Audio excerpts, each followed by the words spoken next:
ഇതെല്ലാം അങ്ങ് പുറം രാജ്യത്തല്ലേ സംഭവിക്കുന്നതെന്ന് ചിന്തിക്കുന്നുണ്ടെങ്കിൽ തെറ്റി. ഇന്ന് കേരളത്തിന് താനും അതിന് വലിയ സമയമൊന്നും വേണ്ട. കേരളത്തിൽ ഉപയോഗിക്കുന്ന ലഹരി പദാർത്ഥങ്ങളിൽ മുൻനിരയിൽ നിൽക്കുന്നതാണ് MDMA പോലുള്ള സിന്തറ്റിക് ഡ്രഗ്സ്. ക്രിസ്റ്റൽ രൂപത്തിലുള്ള മെത്തിലിൻ ഡയോക്സിൻ മെത്താഫെറ്റമിൻ എന്ന MDMA പേടിക്കേണ്ട ഒന്ന് തന്നെയാണ്. ഇത് യുവാക്കൾക്കിടയിൽ പല പേരുകളിൽ അറിയപ്പെടുന്നുണ്ട്.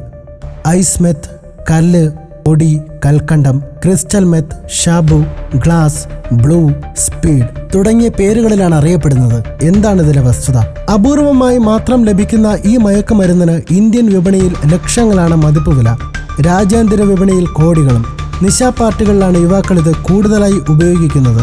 എങ്ങനെയാണ് പരീക്ഷണശാലയിൽ കൃത്യമായി നിർമ്മിച്ച MDMA എന്ന സിന്തറ്റിക് ഡ്രഗ് ഡാൻസ് ഫ്ലോറുകളിലേക്ക് എത്തിയതിന് പിന്നിൽ ഒരു ചരിത്രമുണ്ട്. 1912 ആദ്യമായി ഈ രാസവസ്തു ജർമ്മനിയിലെ മെർക്ക് എന്ന കെമിക്കൽ കമ്പനി നിർമ്മിച്ച് പേറ്റന്റ് എടുക്കുന്നത്. അന്നത് രക്തസ്രാവം തടയാനുള്ള മരുന്ന് നിർമ്മിക്കാൻ ഉപയോഗിക്കുന്ന ഒരു രാസവസ്തുവായിരുന്നു.